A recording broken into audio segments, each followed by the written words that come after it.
চীনা চ্যাম্পিয়নদের হারিয়ে ইতিহাস গড়েছিলেন এশিয়ান গেমসে।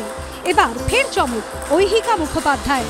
বিশ্ব টেবিল টেনিস চ্যাম্পিয়নশিপে দক্ষিণ কোরিয়ার বুসানে মহিলাদের দলগত বিভাগে প্রথম ম্যাচে মাস্টার স্ট্রোক টান থ্রিলারে হারালেন বিশ্বের 1 নম্বর চীনের সুন ইয়াংসাকে। নৈহাটি কন্যার জয় 12-10, 2-11, 13-11, 11-6 গেমে। আবার বিশ্বের 2 নম্বরকে হারান হায়দ্রাবাদের সৃজা আকুলা। শেষ পর্যন্ত চীনের কাছে হার মানলেও ঐহিকা সৃজার কৃতিত্ব কোনো অংশে কম নয়। ঐহিকার দুরন্ত পারফরমেন্সের পর খুশির হাওয়া নৈহাটির বাড়িতে। ম্যাচ শেষ হওয়ার পরে মেয়ের সঙ্গে কথা হয়েছে, জানিয়েছেন বাবা গৌতম মুখোপাধ্যায়। 10-7 ডাউন হয়ে গিয়েও ম্যাচটা বার করে নেয় এবং অবিশ্বাস্য সবার কাছেই লাগছে, আমার কাছেও তখনও বিশ্বাস করতে পারছিলাম না যে ও ম্যাচটা জিতে গেছে।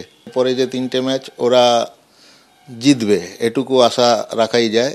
ঐহিকা আসলে ওদের টিমের স্পিরিটটাকে বাড়িয়ে দিয়ে গেছে। প্যারিস অলিম্পিক্সের টিকিট পাওয়ার জন্য এই টুর্নামেন্টটা ঐহিকার কাছে অত্যন্ত গুরুত্বপূর্ণ। টিম ইন্ডিয়ার পরের ম্যাচ হাঙ্গেরির বিরুদ্ধে। ঐহিকার পাখির চোখ আপাতত সেদিকেই। প্রথম ম্যাচ হারলেও অলিম্পিকের টিকিট পাওয়ার ব্যাপারে এখনো আশাবাদী ঐহিকা সহ গোটা ভারতীয় দল। ক্যামেরায় অজয় দাসের সঙ্গে সৌমিত্র রায়, এবিপি আনন্দ।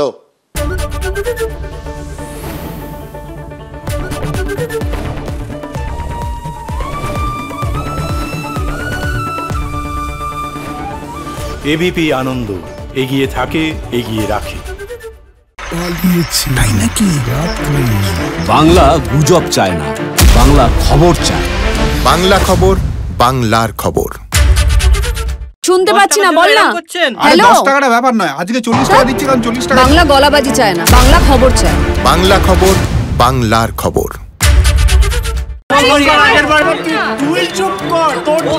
বাংলা ঝামেলা চায় না, বাংলা খবর চায়। বাংলা খবর, বাংলার খবর। বাংলা চেঁচামেচি চায় না, বাংলা খবর চায়। বাংলা খবর, বাংলার খবর। আরে চাটা দে। এই আমার একটা চা দেন। কি আমারটা? বাংলা পক্ষপাত চায় না, বাংলা খবর চায়। বাংলা খবর, বাংলার খবর। সত্য অন্তহীন, সত্যের খোঁজও তাই, সত্য সন্ধানে তাই আমরা অক্লান্ত, অকুতভয়। এবিপি আনন্দ নতুন ভাবনার প্রতীক, যা মনে মুক্ত, তথ্যে যুক্ত এবং যাবতীয় সীমানার বাঁধন থেকে মুক্ত। সীমা না শব্দটির মধ্যে লুকিয়ে আছে মানা শব্দটি, যেন চোখ রাঙানি এক অদৃশ্য ব্যানাজার, যা আটকে রাখে আমাদের এক ছোট্ট গণ্ডির মধ্যে। একমাত্র সঠিক খবরই গড়ে তুলবে এক মুক্ত সমাজ।